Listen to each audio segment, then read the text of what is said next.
الله نور السماوات والأرض مثل نوره كمشكاة فيها المصباح في زجاجة الزجاجة كأنها كوكب دري يوقد من شجرة مباركة زيتونة. أعوذ بالله من الشيطان الرجيم. بسم الله الرحمن الرحيم.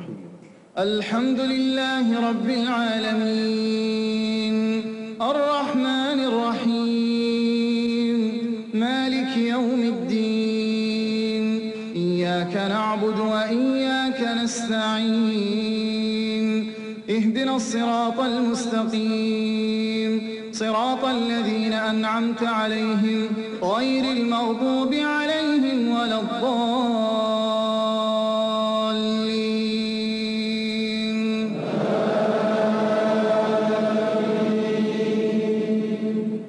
نحمده ونصلي على رسوله الكريم أما بعد فأعوذ بالله من الشيطان الرجيم بسم الله الرحمن الرحيم رب اشرح لي صدري ويسر لي أمري واحلل عقدة من لساني يفقهوا قولي. ہماری آج کی گفتگو کا موضوع ہے قیامت کی نشانیاں۔ بحیثیت مسلمان ہم سب کا ایمان ہے کہ یہ دنیا ہمیشہ باقی نہیں رہے گی، ایک دن سب کچھ ختم ہو جائے گا، اور ایسا ہونا بھی چاہیے، اس لیے کہ ہر آغاز کا ایک انجام ہوتا ہے، ہر ابتدا کی ایک انتہا ہوتی ہے۔ جس چیز پر زندگی آتی ہے اس پر موت کا آنا بھی لازم ہے۔ ہم اپنے آس پاس اس کی بہت سی نشانیاں دیکھتے رہتے ہیں۔ کائنات میں بہت سے دلائل بکھرے ہوئے ہیں جو ہمیں یقین دلاتے ہیں کہ ایک دن یہ سب کارخانہ بند ہو جائے گا، ختم ہو جائے گا، یہ دنیا فنا ہو جائے گی۔ وہ وقت قرآن پاک کے الفاظ میں زمین و آسمان پر بہت بھاری ہوگا، اور اس بھاری وقت کے آنے سے پہلے دنیا میں کچھ علامات نمودار ہوں گی۔ تو آج چند ایک احادیث آپ کی خدمت میں پیش کروں گی جو قیامت کی نشانیوں کے بارے میں ہیں۔ اس سے ایک تو ہمیں اپنے عمل کا جائزہ لینے کا موقع ملے گا، دوسرے ان سے یہ بات سامنے آتی ہے کہ نبی صلی اللہ علیہ وسلم کی باتیں کتنی سچی باتیں تھیں۔ وہ لوگ جو حدیث کا انکار کرتے ہیں یا احادیث کا مذاق اڑاتے ہیں، وہ ان احادیث کی روشنی میں آج کے حالات کو دیکھ سکتے ہیں کہ آپ صلی اللہ علیہ وسلم نے اللہ تعالیٰ کی بھیجی ہوئی وحی کی روشنی میں جو باتیں فرمائیں آج وہ ہم اپنی آنکھوں سے دیکھ رہے ہیں۔ بہرحال اس وقت میرے سامنے حضرت ابو ہریرہ رضی اللہ تعالیٰ عنہ کی حدیث ہے جسے ابن خزیمہ نے روایت کیا ہے۔ رسول اللہ صلی اللہ علیہ وسلم نے فرمایا، قیامت کی نشانیوں میں سے ہے کہ آدمی مسجد کے پاس سے گزرے گا مگر اس میں 2 رکعتیں ادا نہیں کرے گا۔ آج کتنے ہی لوگ ایسے ہیں کہ جن کے گھروں کے سامنے مسجدیں ہیں، وہ دن رات مسجدوں سے آوازیں سنتے ہیں لیکن مسجد کے اندر نہیں جاتے۔ نبی صلی اللہ علیہ وسلم کے زمانے میں اس بات کا تصور ہی نہیں تھا کہ کوئی شخص اپنے آپ کو مسلمان کہے اور پھر وہ نماز نہ پڑھے۔ اسی لیے ہم دیکھتے ہیں کہ منافقین ہر حال میں مسجد میں پہنچتے تھے، بلکہ انہوں نے اپنی ایک الگ مسجد بھی بنائی تھی یا مسجد نامی عمارت بنائی تھی۔ لیکن قیامت کے نزدیک مسجدوں کے پاس سے گزرنے والے مسجد نہیں جائیں گے۔ ایک اور حدیث میں آتا ہے، حضرت انس فرماتے ہیں رضی اللہ تعالی عنہ کہ اللہ کے رسول صلی اللہ علیہ وسلم نے فرمایا، لوگوں پر ایک ایسا دور آئے گا کہ ان میں اپنے دین کی حفاظت پہ صبر کرنے والا اس شخص کی مانند ہوگا جو آگ کے انگارے کو اپنی مٹھی میں تھامنے والا ہے۔ یعنی دین پر استقامت اور دین پر عمل اتنا مشکل ہو جائے گا بعض اوقات کہ جیسے ایک انگارہ ہاتھ میں لینا کہ انسان نہ لے سکے اور نہ پھینک سکے۔ ایک اور نشانی جو آپ صلی اللہ علیہ وسلم نے ہمیں بتائی وہ یہ کہ زمانہ قریب آ جائے گا، عمل میں نقص واقع ہوگا اور بخیلی پیدا ہو جائے گی، دل تنگ ہو جائیں گے۔ ایک اور حدیث میں آتا ہے کہ بخیلی کا عام ہونا قیامت کی نشانیوں میں سے ہے۔ آج آپ دیکھیں کہ بسا اوقات انسان کے پاس اللہ کی دی ہوئی بے شمار نعمتیں ہوتی، لیکن انسان ان نعمتوں میں کسی کو شریک نہیں کرتا۔ چھوٹی چھوٹی باتوں کو مائنڈ کر جانا، چھوٹی چھوٹی باتوں پہ ناراض ہو جانا، چھوٹی چھوٹی چیزوں کو حد سے زیادہ محسوس کر لینا، یہ سب کچھ شح کی وجہ ہی سے تو ہے، بخل کی وجہ سے ہی تو ہے۔ بخل صرف مال میں نہیں ہوتا، بخل تمام نعمتوں میں ہوتا ہے اگر ان میں اللہ کے دوسرے بندوں کو بطور شکر کے شریک نہ کیا جائے۔ ایک اور حدیث میں آتا ہے، مجموع الزوائد میں یہ حدیث روایت ہوئی ہے، رسول اللہ صلی اللہ علیہ وسلم نے فرمایا کہ لوگ سخت اور بخیل ہو جائیں گے، یعنی ان کے دل سخت ہو جائیں گے اور ان کے اندر بخل عام ہو جائے گا۔ ایک اور نشانی قیامت کی آپ صلی اللہ علیہ وسلم نے یہ بتائی کہ مساجد میں زیب و زینت بہت ہوگی، یعنی نمازی تو کم ہوں گے لیکن مسجدیں سجائی بہت جائیں گی۔ حضرت انس بن مالک کی روایت ہے، مسند احمد نے اس کو روایت کیا ہے، رسول اللہ صلی اللہ علیہ وسلم نے فرمایا قیامت قائم نہیں ہوگی یہاں تک کہ لوگ مسجدوں میں فخر و مباحات کریں گے، یعنی مسجد کے بنانے میں، اس کے سجانے میں، اس کی آرائش میں ایک دوسرے کا مقابلہ کرنے لگیں گے۔ ایک اور حدیث میں آتا ہے کہ قیامت کی علامات میں سے ہے کہ لوگ مسجدوں کو سجایا کریں گے، یعنی اللہ تعالیٰ کو نماز پڑھ کے خوش کرنے کی بجائے مسجد بنا کے سجا کے خوش کرنے کی کوشش ہوگی۔ حضرت ابو الدرداء سے روایت ہے کہ جب تم لوگ مسجدوں کو سجانے لگو، قرآن کو مزین کرنے لگو تو تمہاری بربادی ہے، کیونکہ قرآن پاک پڑھنے کے لیے آیا، محض سجانے کے لیے نہیں۔ آج آپ دیکھیں کہ بسا اوقات ہم اسے پڑھتے کم ہیں، سمجھتے کم ہیں، اس کے مطابق زندگی نہیں بسر کرتے، لیکن خوبصورت انداز میں سنہری الفاظ میں لکھوا کر گھروں میں سجا دیتے ہیں۔ تو قرآن پاک سجانے کے لیے نہیں آیا، وہ تو ہدی للناس ہے، ساری انسانیت کی ہدایت کے لیے آیا ہے، لیکن ہم نے اس کا بس اتنا ہی فائدہ اٹھایا کہ اسے خوبصورت انداز میں لکھ کے طاقوں میں سجا دیا۔ اسی طرح ایک اور نشانی کہ انسان حلال حرام کی پرواہ نہیں کرے گا۔ رسول اللہ صلی اللہ علیہ وسلم نے فرمایا، صحیح بخاری کی روایت ہے، لوگوں پہ ایسا وقت ضرور آنے والا ہے کہ آدمی اس بات کی بالکل فکر نہیں کرے گا کہ جو مال اس نے حاصل کیا ہے وہ حلال ہے یا حرام ہے، یعنی کس ذریعے سے حاصل کیا ہے۔ ایک اور حدیث میں آتا ہے کہ قیامت سے پہلے سود پھیل جائے گا۔ ایک اور روایت میں آتا ہے کہ ہر شخص تک اس کا کچھ نہ کچھ غبار پہنچے گا، یعنی کچھ لوگ تو براہ راست اس میں انوالو ہوں گے اور کچھ لوگ انڈائریکٹلی اس سے متاثر ہوں گے۔ اسی طرح قیامت کی نشانیوں میں سے ایک اور نشانی دیگر امتوں کی مشابہت اور تقلید ہوگی۔ حضرت ابو سعید رضی اللہ تعالیٰ عنہ سے روایت ہے، رسول اللہ صلی اللہ علیہ وسلم نے فرمایا، تم اپنی سابقہ امتوں کی ایک ایک بالشت اور ایک ایک گز میں اتباع کرو گے، یعنی چھوٹے سے چھوٹے معاملے میں اور بڑے سے بڑے معاملے میں ان کی پیروی کرو گے، حتیٰ کہ اگر وہ کسی سانڈے کے سوراخ میں داخل ہوئے ہوں گے، یعنی گوہ کے سوراخ میں، تو تم بھی ان کی پیروی کرو گے، اس سوراخ میں بھی گھسو گے۔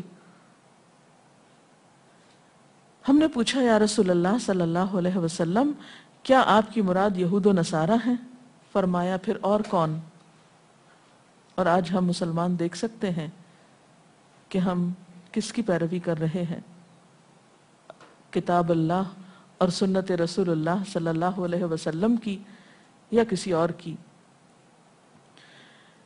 قیامت کی نشانیوں میں سے ایک نشانی زلزلے بکثرت آئیں گے۔ حضرت ام سلمہ سے روایت ہے، مسند احمد میں یہ روایت آتی ہے، رسول اللہ صلی اللہ علیہ وسلم نے فرمایا، قیامت سے پہلے موت کی سخت وبا پھیلے گی، پھر زلزلوں والے سال آئیں گے۔ ایک اور روایت میں آتا ہے، قیامت کی نشانیوں میں سے ہے کہ ناگہانی موت کثرت کے ساتھ ہوگی، یعنی اچانک ڈیتھ، یکا یک بیٹھے بیٹھے فوت ہو گئے۔ امام بخاری نے اس حدیث پر کچھ شعر بھی لکھے ہیں جن کا ترجمہ ہے: فارغ وقت کو غنیمت سمجھ کر کچھ رکوع کر لو، یعنی فارغ بیٹھنے سے بہتر ہے کچھ نوافل پڑھ لو، قریب ہے کہ تیری موت اچانک واقع ہو۔ تم کتنے ہی صحت مند لوگوں کو دیکھتے ہو جن کی صحت مند جانیں اچانک فوت ہو جاتی ہیں، یعنی ختم ہو جاتی ہیں۔ حافظ ابن حجر عسقلانی جنہوں نے بخاری کی شرح لکھی ہے فتح الباری، وہ کہتے ہیں یہ عجیب اتفاق ہے کہ امام بخاری خود بھی اسی طرح اچانک فوت ہوئے تھے۔ یعنی اچانک موت جو ہے وہ کسی پر بھی آ سکتی ہے، کوئی نیک ہو یا بد ہو۔ ہم یہ نہیں کہہ سکتے کہ ہم بہت نیک ہیں یا ہم بڑے اچھے کام کرتے ہیں تو ہمارے ساتھ یہ معاملہ نہیں ہو سکتا، یہ کسی کے ساتھ بھی ہو سکتا ہے۔ اس لیے جو وقت آج ہمیں حاصل ہے، جو لمحات آج ہمیں ملے ہیں، ان کو غنیمت سمجھیں اور نیکی کے کام میں پیچھے نہ رہیں۔ پھر قیامت کی نشانیوں میں سے ایک نشانی یہ بھی بتائی گئی کہ لوگ جان پہچان والوں کو بس سلام کریں گے۔ عامر بن اسود فرماتے ہیں رضی اللہ تعالی عنہ کہ ہم حضرت عبداللہ بن مسعود کے ساتھ ایک مسجد میں گئے تو جماعت کھڑی تھی، پھر لوگوں نے رکوع کیا اور ہم بھی رکوع کرتے ہوئے ساتھ شامل ہو گئے۔ اتنے میں ایک آدمی آیا اور کہنے لگا: ابو عبد الرحمن، یہ عبداللہ بن مسعود کی کنیت ہے، آپ کو سلام۔ عبداللہ بن مسعود نے حالت رکوع ہی میں فرمایا: اللہ اور اس کے رسول صلی اللہ علیہ وسلم نے سچ کہا تھا۔ نماز کے اختتام پر کچھ لوگوں نے آپ سے پوچھا کہ آپ نے فلاں شخص کے سلام پر یہ کیوں کہا کہ صدق اللہ و رسول، اللہ اور اس کے رسول صلی اللہ علیہ وسلم نے سچ کہا۔ ابن مسعود نے فرمایا: میں نے نبی صلی اللہ علیہ وسلم سے سنا کہ قیامت کی نشانیوں میں سے ہے کہ سلام صرف پہچان والوں کو کیا جائے گا۔ یعنی آپ کسی مجلس میں جاتے ہیں، مسنون طریقہ کیا ہے؟ اگر آپ کسی گیدرنگ میں جائیں، سب کو بیک وقت السلام علیکم کہیں۔ لیکن بہت دفعہ آپ نے دیکھا ہوگا کہ لوگ آتے ہیں، سب کو نہیں پوچھتے، ان میں سے جو جان پہچان والا ہوتا ہے اس کا نام لے کر بس سلام کرتے ہیں۔ پھر اسی طرح ایک اور نشانی یہ کہ لوگ دعا اور طہارت میں زیادتی کریں گے۔ حضرت سعد رضی اللہ تعالی عنہ سے روایت ہے، انہوں نے سنا کہ ان کا بیٹا اس طرح دعا کر رہا ہے: یا اللہ، میں تجھ سے جنت کا سوال کرتا ہوں، اس کی نعمتوں کا سوال کرتا ہوں، اس کی رونقوں اور تر و تازگیوں کا سوال کرتا ہوں، وغیرہ وغیرہ، اور میں آگ سے تیری پناہ مانگتا ہوں، اس کی زنجیروں سے اور طوقوں سے پناہ مانگتا ہوں۔ تو حضرت سعد نے فرمایا: تم نے اللہ تعالیٰ سے خیر کثیر کا سوال کیا ہے اور ضرر کثیر سے پناہ مانگی ہے، جبکہ میں نے رسول اللہ صلی اللہ علیہ وسلم سے سنا کہ ان قریب ایسے لوگ ہوں گے جو دعا میں زیادتی کریں گے۔ یعنی صرف یہ کہہ دینا کافی ہے کہ یا اللہ تو ہمیں جنت عطا فرما اور دوزخ سے بچا، اس کی بہت تفصیلات میں جانے کی ضرورت نہیں۔ جب جنت میں داخل ہو گئے تو سب کچھ نصیب ہو گیا، اور جب جہنم سے بچ گئے تو سب سے بچت ہو گئی۔ پھر آپ نے یہ آیت پڑھی: اپنے رب سے عاجزی سے دعا مانگو، یقیناً وہ زیادتی کرنے والوں کو پسند نہیں کرتا۔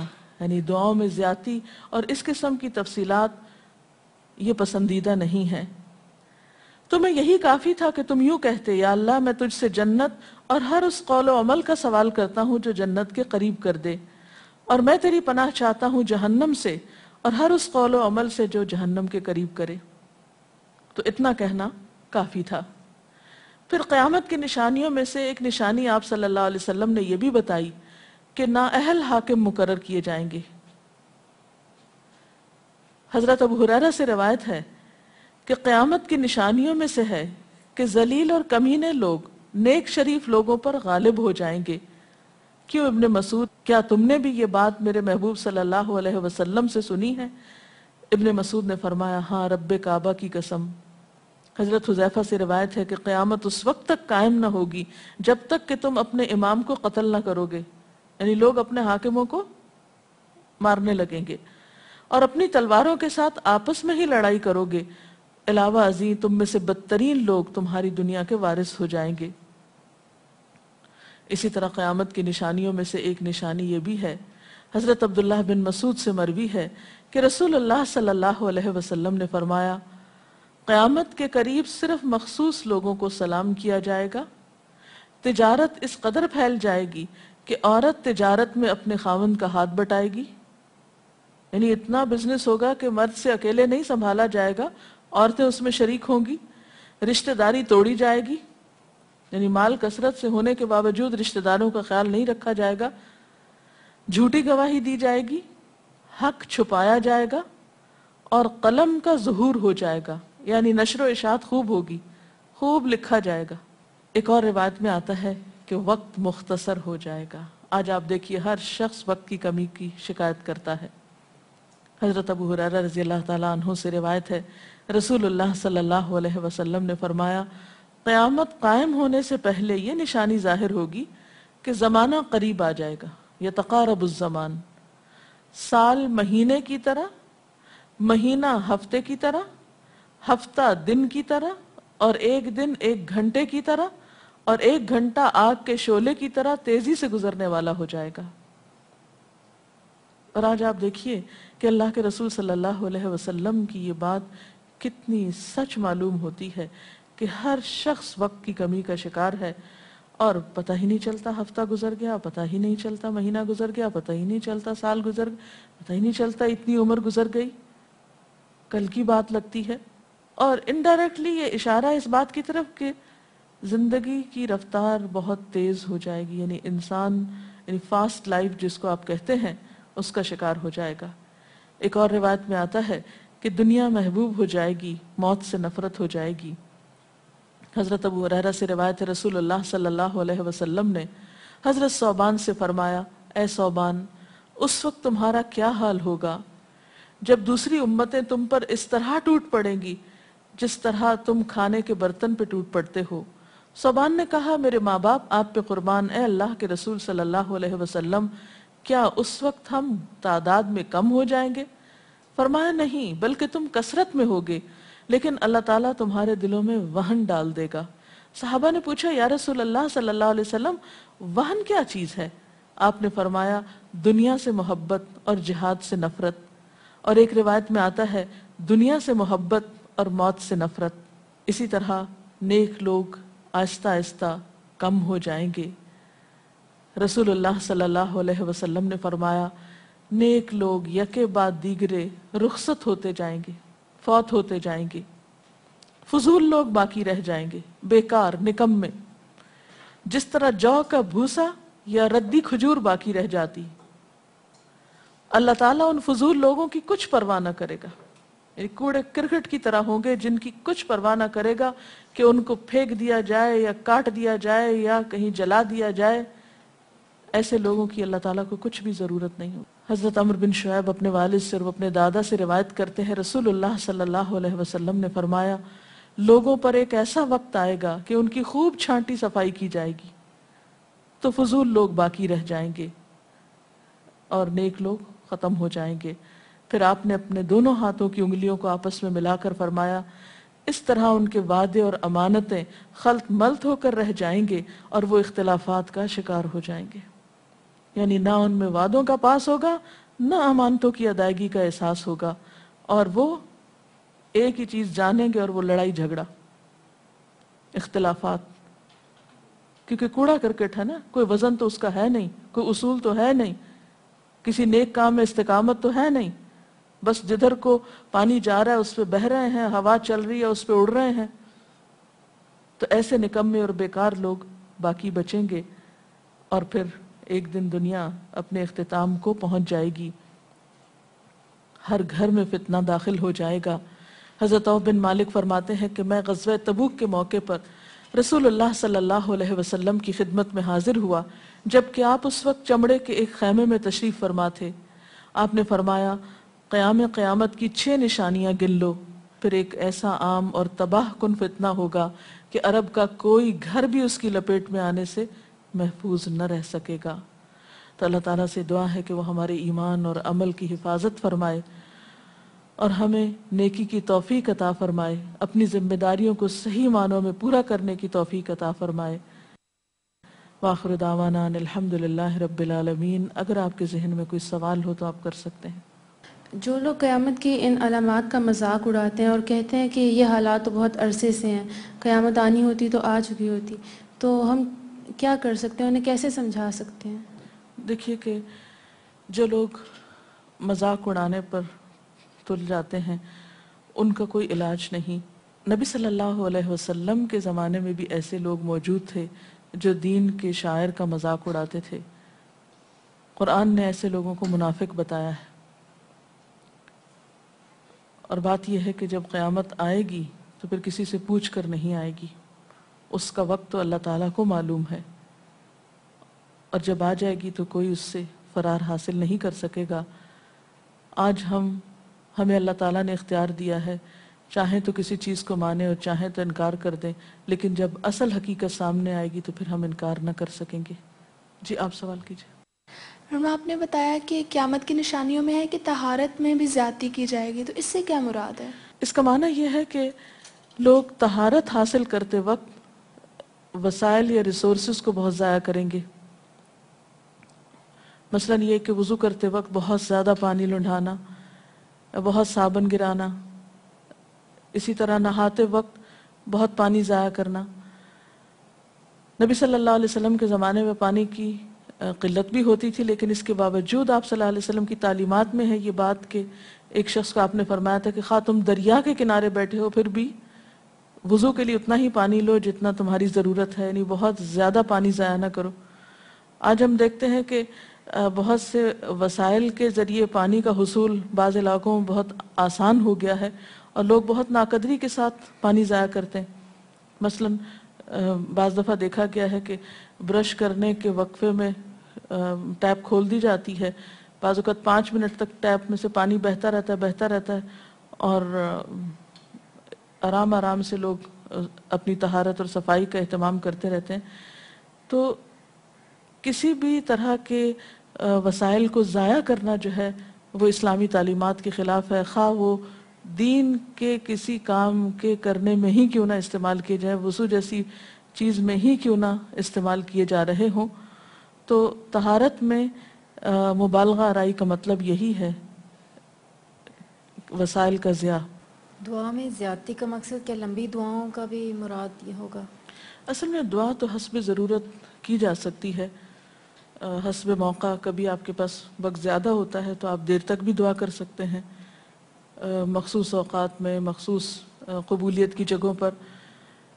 لیکن سنت کے طریقے سے ہٹ کر مبالغہ آرائی کے انداز میں دعا کرنا اور پھر ردیف قافیے ملا کر دعا کرنا یا شعر و شاعری کے انداز میں دعا کرنا، ان چیزوں سے منع کیا گیا ہے. اس کے ساتھ ہی آج کے پروگرام کا وقت ختم ہوتا ہے. اب اجازت چاہتے ہیں.